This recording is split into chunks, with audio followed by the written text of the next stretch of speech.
Sur le lieu de l'accident, de gros plots en béton pour sécuriser.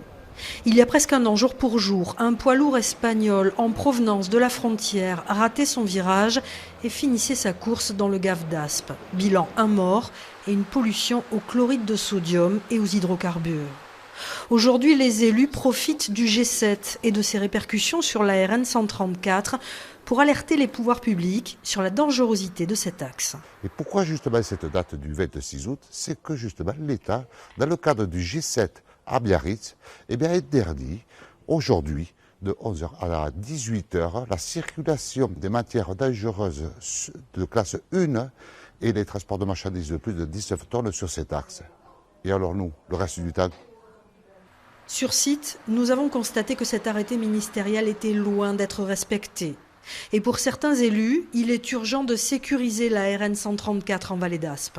Moi, ce que je retiens et qui m'importe et qui me préoccupe tous les jours et au plus haut point, c'est la situation d'insécurité des riverains qui sont sur ces parcours.